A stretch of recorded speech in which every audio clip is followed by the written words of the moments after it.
anything that you do, any performer, any person that's really going forth their passion, you have to love your art.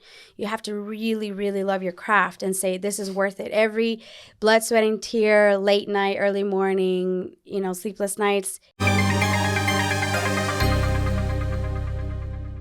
Hey everyone, welcome back to the Film Goals Podcast. I'm Angel, and today I'm joined by the one, the only, Lluvia Giacoman. Oh, hi. She's an actress, performer, dancer, writer.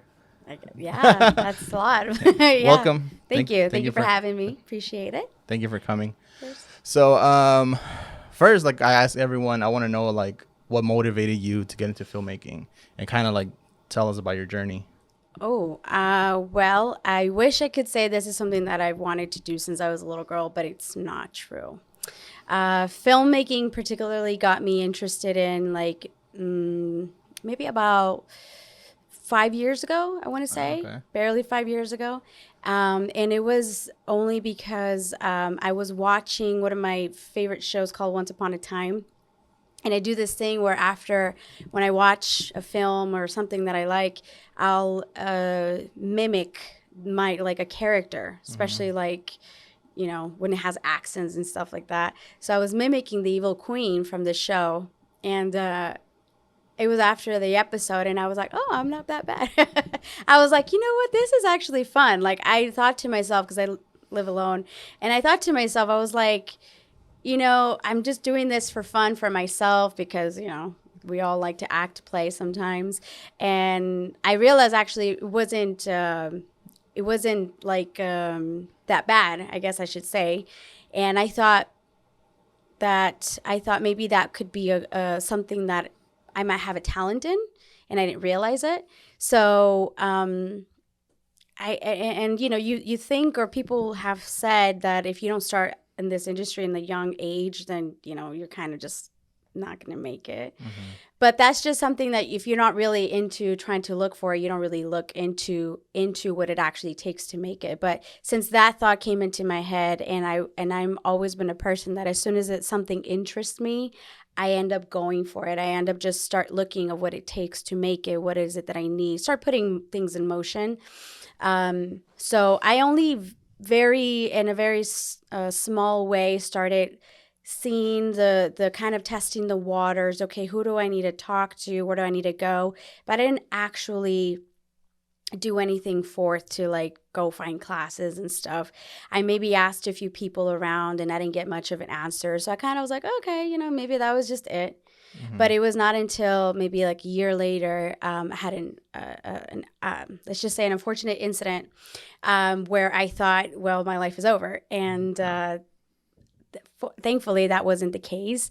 And I thought to myself, well, I'm not going to wait for another tragedy to happen for me to actually pursue something that I really want to do and something with my life that I actually enjoy. And that is the turning point for me that made me go full throttle, full into acting and never look back. And I haven't since. So that was maybe about 3-4 years ago.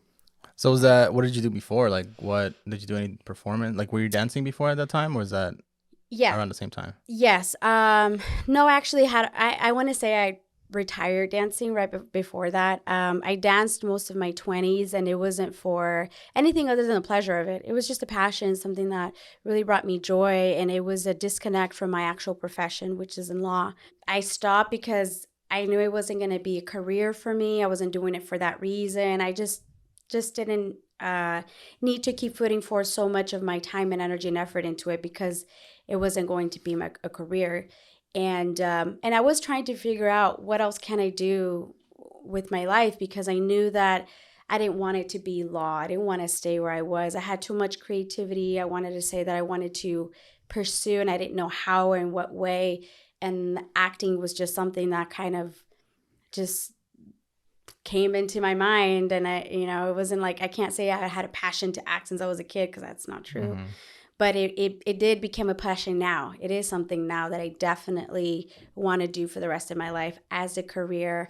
And my goal is to be a full-time actress one day. So It's funny, like I never heard anyone be inspired by Once Upon a Time. You're probably the first person. Well, that was just a thought after that. I never saw that show though, so I don't know. I'm just Oh, talking it's shit. a good show. They have really great actors there. But it wasn't just the show that inspired me, obviously. This is something that I always did with movies afterward. It never really clicked. It was just that one time because I really liked the way the evil queen act. Lana Parra, I think is her name as the actress. I really liked her interpretation of it. And so it was easy for me to mimic her, and I was like, why are these villain roles so easy to me when I want to be like playing like a villain? Yeah. And they became so just fun and easy to play. And I was like, and that's what kind of sparked the curious question, which said, oh, maybe I have a talent in this. Maybe I really actually like this. And I was, like I said, looking for something that I really wanted to do for the rest of my life, and I hadn't found it. And I want to say that I found it now. So That's dope. So, what was the incident? You want to talk about it or not? no, it's just only because a dog bit my face. Oh shit. Yeah, I bit my face here and had to sew this back. So I have scars in my face. I have a lot of scars in my face, but this one was a big one, and which is what I have here and put my foot together. Shit. Yeah, so I thought to myself, oh my gosh, like you kind of work with this, right? This is what the world sees. So I thought if I ever wanted a career in acting or even modeling, not that I was trying to be a model, but anything that had to do with this, I thought it's over. I don't have it anymore because there's no way I'm able to, or at least that's what my thought was. But when it healed and I tried to take care of as much as possible, I realized it wasn't that bad. It's actually something that maybe you can't tell as much unless you're really close up and see all the scars I have. And I was like, okay, well then, because this is my chance then. This is my second chance to say, don't wait anymore, go for it, because you're not going to wait for the next thing to happen. Then you really won't be able to go for something that you want. And that's kind of like how I lived most of my life, actually, in my 20s, where I don't want to let go of any opportunity that I have forth. So anything that I set my mind to or kind of sparks my interest, I will go for it. I have this fear, or people have different fears that drives them in their life. And for me, it's fear of regret. And I don't want to regret not ever having taken a chance. If I die tomorrow, I want to say I've done everything that I ever wanted to do, and I don't regret anything. And never do I want to be in a way where I left something on the table.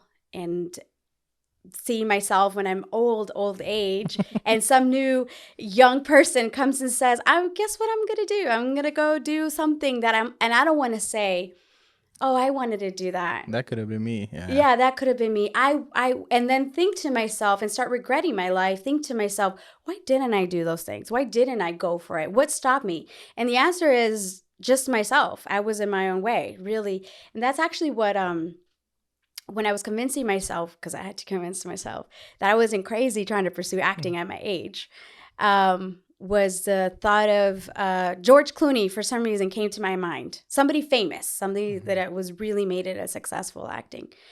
And I thought, what's the difference between them and me? The only difference is they went for it. They sought to take that opportunity, and they tried and tried and tried until they caught their break. That's the only difference. They tried one more time. If I never tried or even attempt to go for it, I'll never know if that could be me too.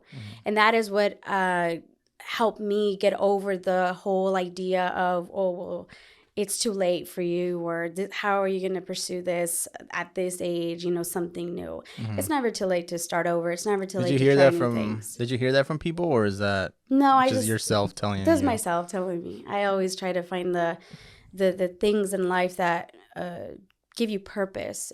And for me, so when I know that it's something that I want, but you always have the negative thoughts. I'm my worst critic. So you have negative thoughts. It's just inevitable to try and convince you of like maybe why it's not a good idea. It's just like your self-preservation, right? Yeah.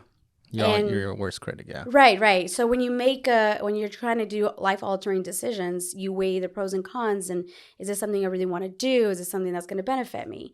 And you know, for somebody like myself that don't have husband or children to take care of, it's just myself. I have that freedom and ability to do it. So there's really, really nothing stopping me. It's myself. It really, if I don't go for it, it's just me. You just have to have that passion for it because you know this industry is cutthroat. It's not easy. So if you don't have a passion for it, if you're going in for the wrong reasons like money or fame or something, I feel like they're just superficial, and what it takes to make it, it's not going to endure. The reason or why, what drives you forward is not rooted in something that's important to you or that really can drive you forward.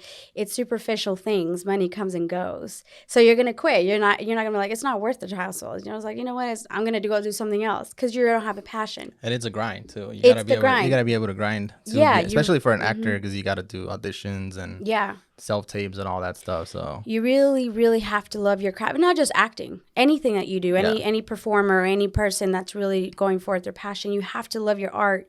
You have to really, really love your craft and say, this is worth it. Every blood, sweat, and tear, late night, early morning, you know, sleepless nights, is it worth it when you make it? If the answer is yes, then you're in the right path. Field. Yeah, like your dream goal, I say, has to scare you a little bit. If it doesn't scare you a little bit, it's super attainable, then it's not a dream goal. It's just a goal. Yeah. So do you remember what was the first thing you went for after you decided like, okay, I'm going to do this? Oh, the acting? Yeah. After the dog incident, I did. I remember I didn't know anybody. I had no idea where to start, but I had a friend who is a videographer. And I remember he posted a video of like some behind the scenes of like a action with like bombs and stuff like that. And I was like, I'll reach out to him. Maybe he can point me in the right direction. And he did. He pointed me to another person, and this other person pointed me to another person, and this other person pointed me to another person. So it was like a rabbit hole, but I was like, I don't care. And I remember because this was legit. And what were they telling you?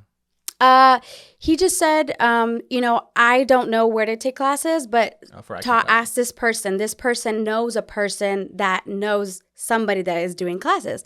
So I went down the line of emailing. It was all email. So that's how I got from, it was Justin Nelson actually, who my friend referred me to. And then from Justin, it was to MJ. And then from MJ was to Hassani Johnson. And from Hassani, he emailed me. Like I said, I'm doing all this while I'm at work the next day. Like I'm working, but at the same time on the side, like, okay, doing all this. During my lunch hour, he's like, classes start tomorrow. He's like, your boss is not going to see this, so it's okay. Well, no, I don't work there anymore. It's okay. I don't work there anymore. But nonetheless, it was, he's like, classes start tomorrow. I was like, shoot me the what I have to do, send you the payment, and click, see you tomorrow. I was like, oh my God, I did it. I was like, in a matter of 30 minutes or however long it took me to get that stuff done, I said, I'm going to do this. I started the next day, and like I said, never looked back. So that was awesome. From there, it kind of just took off. That's cool. And then what was your first role? My first role was, I remember it was a few months later. My friends or my classmates there, they were doing the 48-hour. And they had asked if anybody's interested in helping and stuff like that from the class, you know, shooting. And I said, oh, yeah, sure. You know, for me, it was an opportunity. Let me know if I can help with whatever, you know. So that had happened. And then months later, I had forgotten about it. I remember it was I went out and I came home really late. It was probably the morning.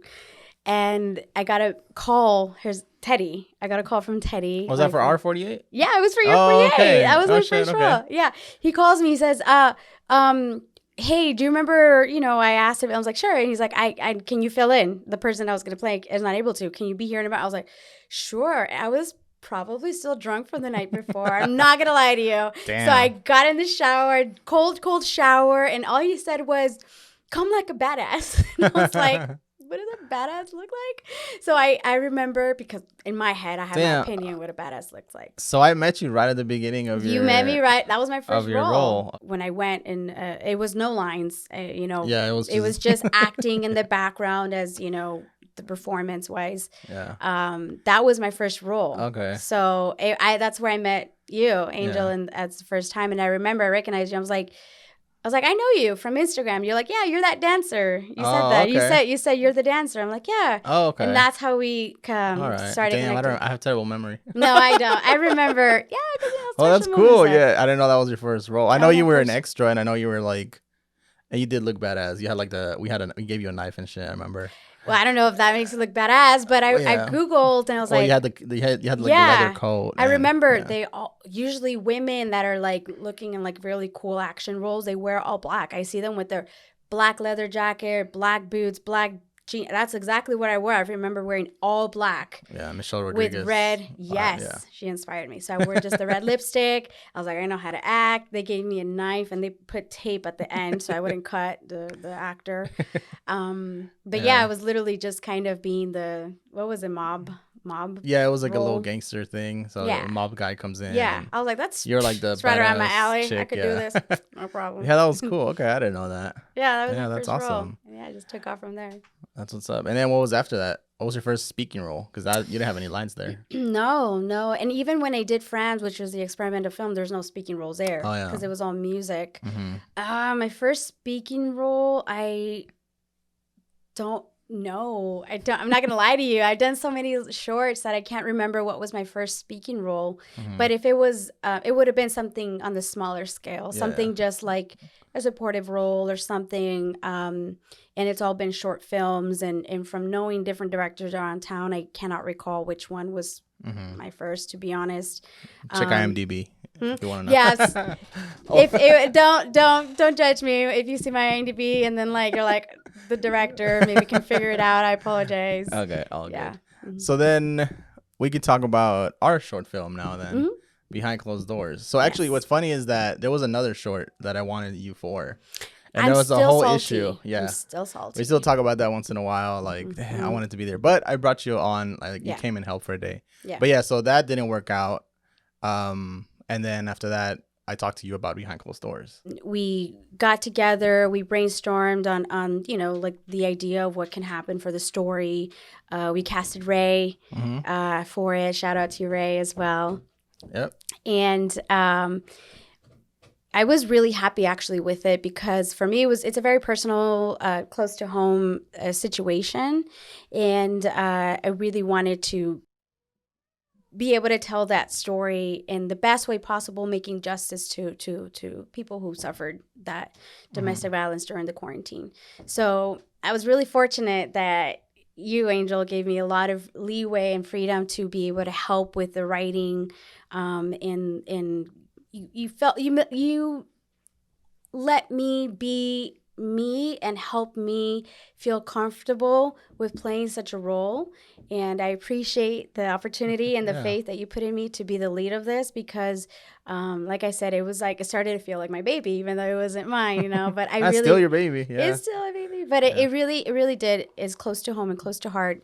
So with all that being said, Yeah, so I came to you for like the writing part because like I needed the woman's perspective, and I didn't want it to just be like the way that I saw things. So do you remember like some of the things that you changed and like that whole process when we went back and forth with the writing? Not precisely, like not specifically, but I do remember when we were brainstorming ideas. We were eating tacos. It was fun. We were eating tacos. Yeah, I don't and remember that. I do. We terrible met. memory. Oh Holy my shit. gosh, Angel. I don't remember that, but I remember we talking met with about Ray it.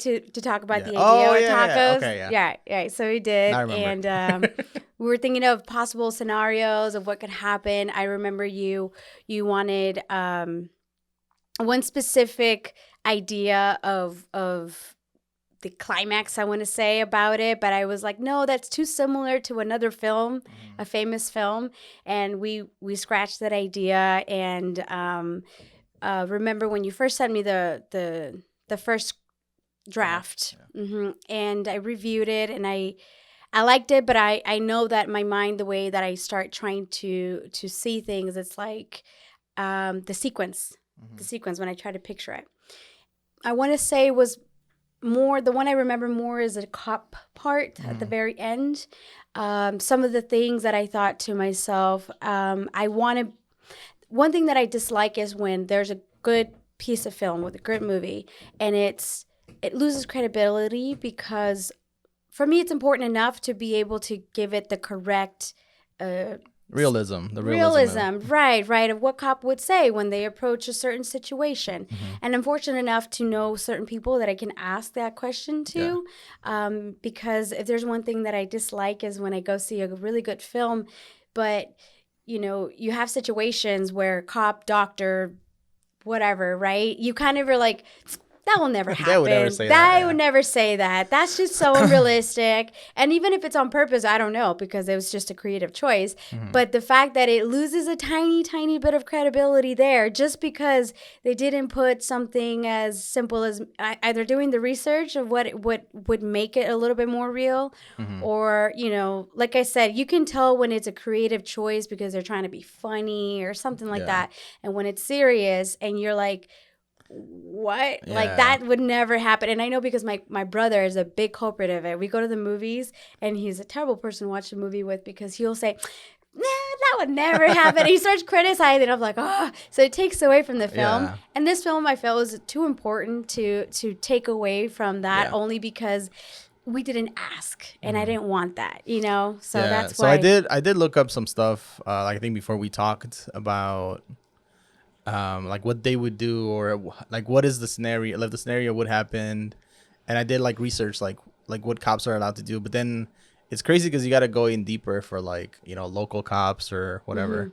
So then you were able to talk to a cop friend and we were able to figure that scene out, which I think it came out good. It came out really good. Great. And we even changed it on set a little bit. We kind of tried different things.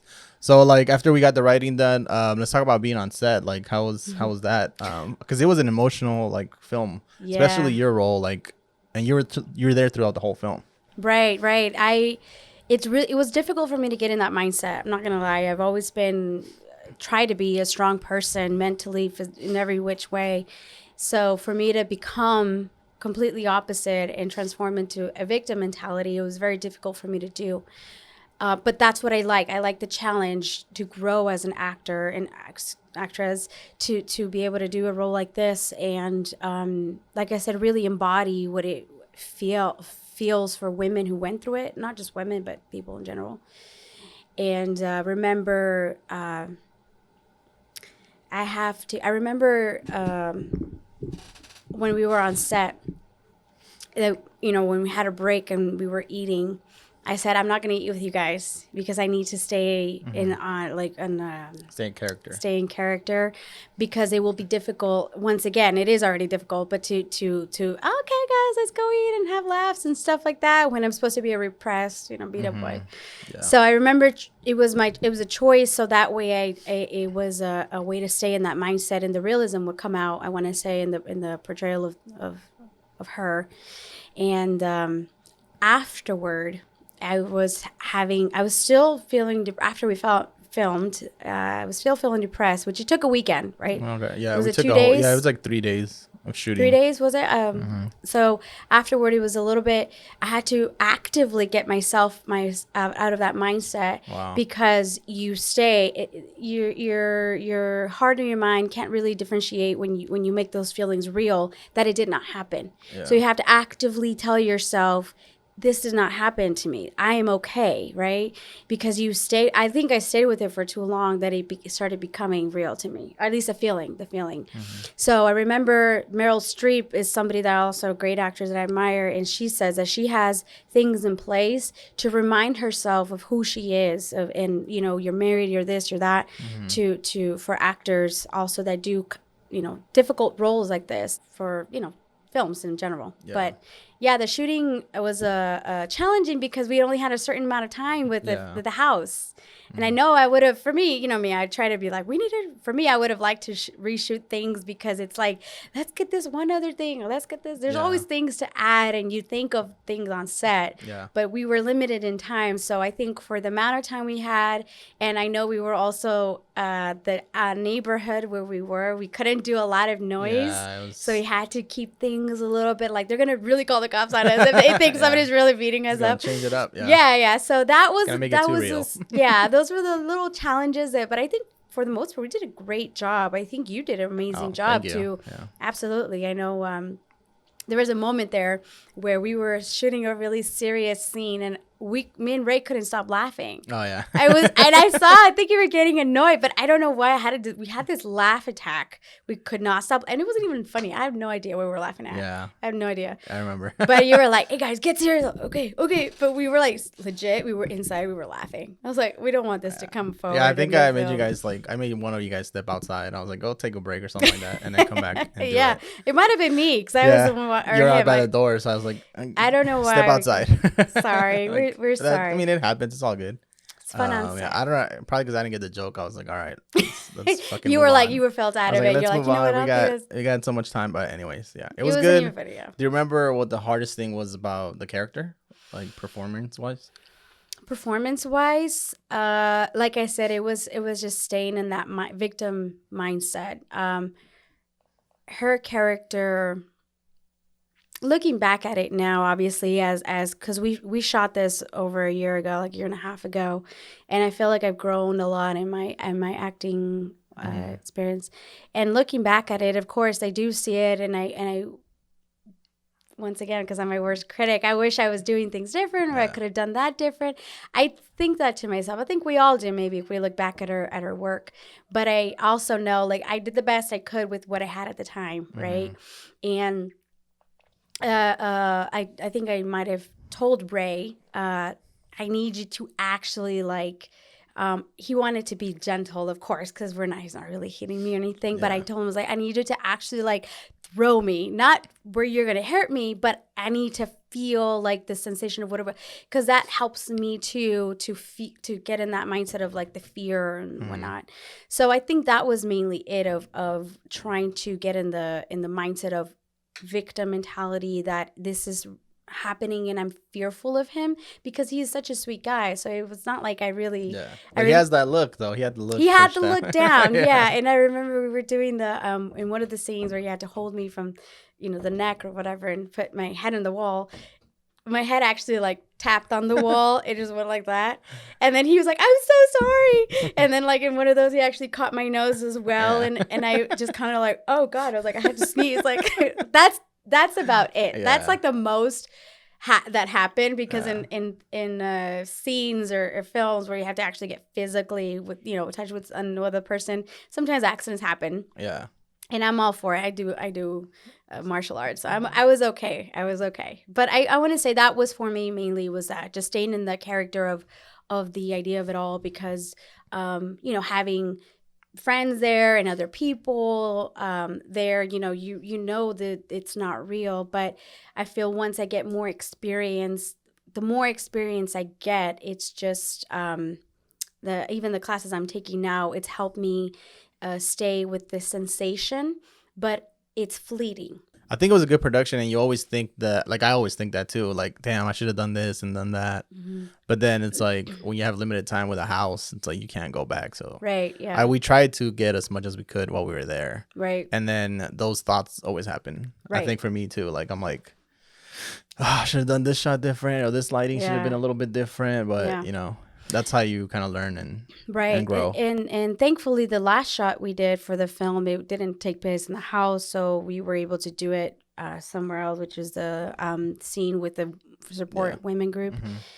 It was very powerful when I'm sitting there with the supportive women group and really feeling it, because I was truly talking about, like I said, people I know that I love have gone through it. And I was thinking of all the women or people that I knew have gone through situations of what they might have felt. So I was trying to channel that and say, whoever has gone through this and has ever gone through a women's support group, I want you to feel seen. I want you to feel heard. This is, we are here to support you and feel you're represented as well. So that's why that last scene for me is the most powerful one and the most important one of the film. Yeah, for sure. It was definitely like, emotional. Like, and it was like 3-4 hours of was it crying and oh my God, I think so. It was a while. You see why my eyes were on fire? Yeah, it was, but it was good. Like everyone, like I felt like it was real. Like Well, some women there, I believe, said that they it did Yeah. have gone through some stuff, so it was also personal to them. So I think Yeah. it did feel real because of that too.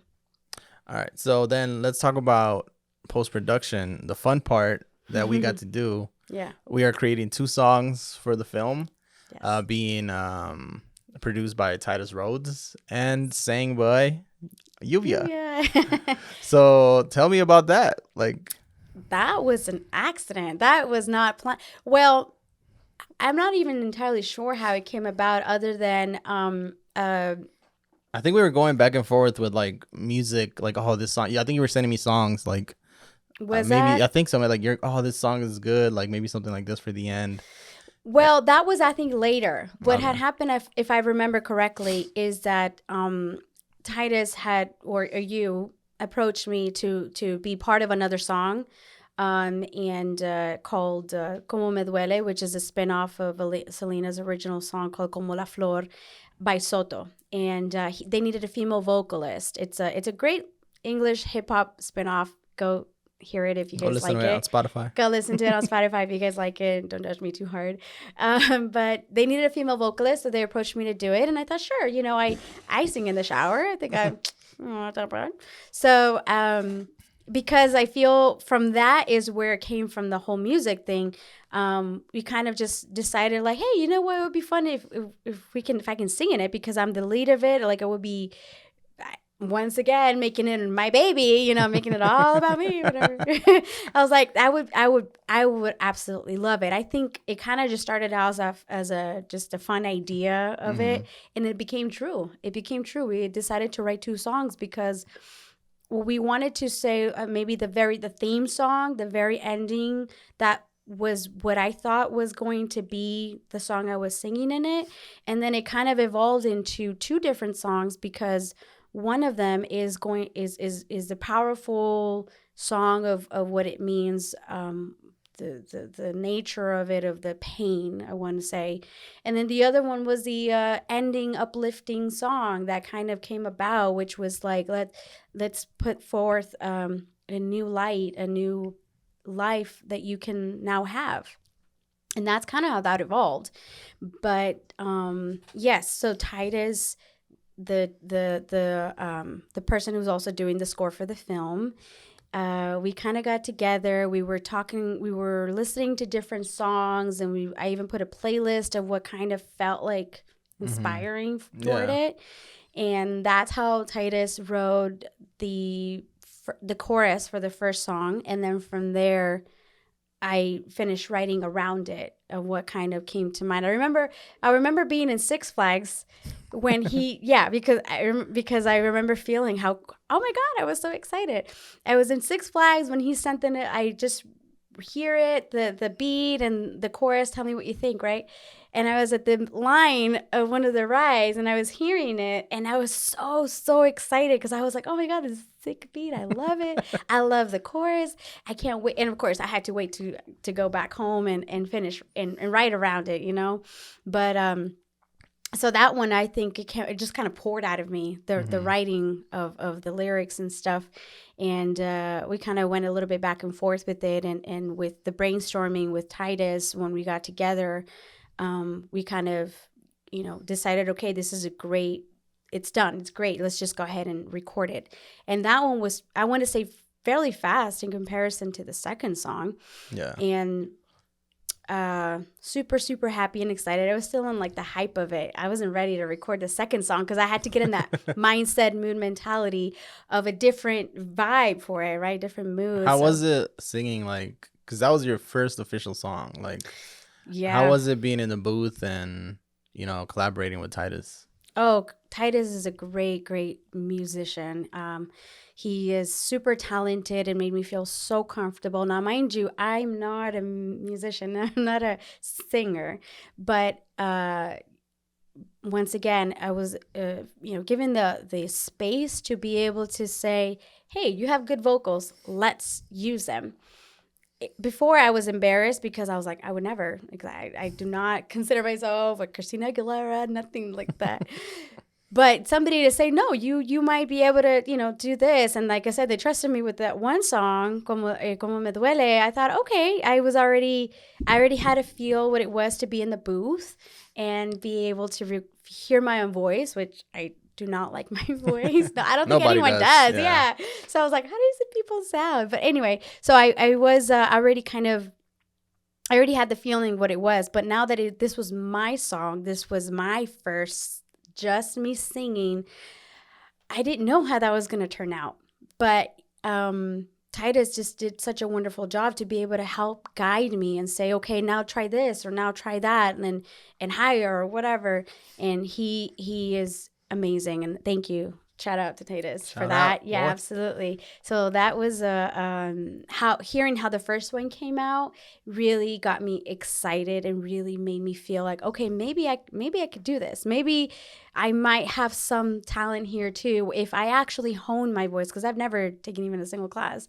So if I actually do something for it, I might have a talent career there too. There you go. Triple threat. Triple threat. Yeah. Act, sing, and dance. Well, more than that, but yeah, it was the writing of it. It like I said, it helped me also express what it felt like to play the role of Reina in that first song, and the singing of it, which was when I was singing it, recording it, I was thinking once again of the women that I know that I have been betrayed, lied to, and cheated on, and all that stuff. And I didn't want the first song it's called Breathe Again.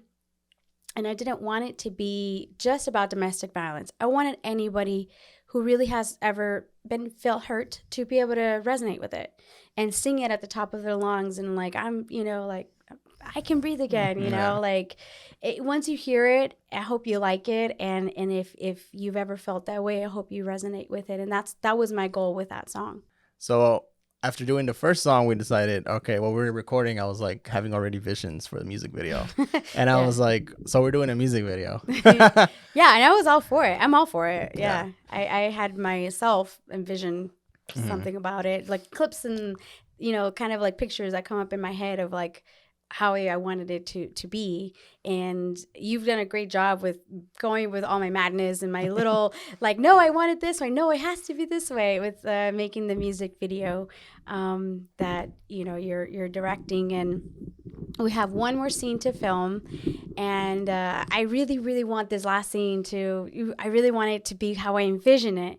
So it could all come together nicely. And the music video will hopefully match the power intensity of the song. That's my goal. We did so I think hopefully by the time this podcast is out, the music video should be out. Yes. But it should you did we did Rain. That was my first time doing Rain, which is cool. It was my first time too, but we saw how simple it was. Yeah, it wasn't that difficult. Yeah, it was. I mean, there was some things that I would have changed, like I said, every time. Yeah, like just lighting wise. Oh, okay. Just so you can, there's things you can do to enhance it more, to make it look like it was like raining a lot. Right. But it was cool. It was fun. And then we're also doing underwater. Yeah, that's the last thing we have to shoot. We did shoot once underwater, trial and error. And I think everything that we're trying, it's new for him, it's new for me. And it's so much fun because like he says, now he knows what to do, what not to do, what he would do different. And that only, I want to say, grows you as well as a director and creatively, and myself as well. And like I said, I'm just very appreciative of like you going with my madness, because I don't remember if the underwater was your idea or mine, but I know the Rain, I think was the Rain was yours. Underwater was mine, because I remember I saw someone. I think I said it when we were recording. I was like, I'm picturing underwater. Yeah, is that what you said? Yeah. Okay. And then some really cool ideas came from there. And then the Rain. So that was like, it's not difficult. I saw somebody else do Rain once, like back for a film. And I was like, I know that we could make it happen. And sure enough, and Titus helped us even to do the Rain scene. So once again, it's because of the mood of the song. It's going to match the video, I want to say. So yeah, I'm excited when it comes out. I hope you guys like it. Yep. And then now we're currently, or at this point, Titus is mixing Soaring Higher. So Soaring Higher, just to talk a little bit about it, it's I guess it's the more motivational song, and this is like the Hmm. song that's gonna play at the end of the credits. Yes, Soaring Higher is the second song that I've ever recorded, and it's a much longer song than the first one, and so it took me longer to want to say write it. Once again, Titus come up with the beat and the chorus, and I remember hearing it and thought, okay, it's a beautiful song. I like it. But I wasn't connecting with it at first. I think because in my head I had a different idea of what it would sound like, even though I would, since I'm not a musician, I don't know how to create what I had in my head. Mm-hmm. So in my head I had a different idea and it didn't match that. So I was like, okay, maybe we can change this or maybe we can change that. But I thought, no, it's still a beautiful song. So let me try, as I told Titus, because he said try it, and if you can't, we'll change it. So I said, okay. So then I kind of sat with it. I remember like for a while and over and over and over and trying to see what would come out until one afternoon, one day, I was like, oh, it has to be written. And then I just started, and then it just kind of like everything started kind of just pouring out, Yeah. just like it would. And I was saying, um, it's a lift up song, the motivational song. And I was thinking, well, what would motivate? So I started writing most of the stuff that I would tell people. Like if I'm having a conversation with you and I want to motivate you, or I want to say something uplifting and inspiration or positive. And I wanted, and those things started coming out. So a lot of the lyrics for Soaring Higher are maybe things that you might say to your friend when you want to inspire them to keep going. You're doing a Keep great job. going. Yeah. Keep going. Yeah. So a lot of those lyrics are that. And once again, it became a longer song. But when we recorded it, still challenging Mm-hmm. because it was You were trying new things, I I was trying think, new because things.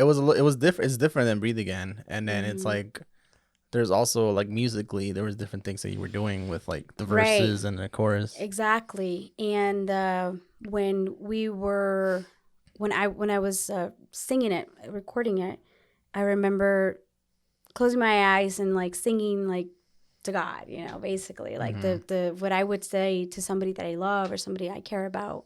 So I hope it came out and or off in the It did. I heard some of it.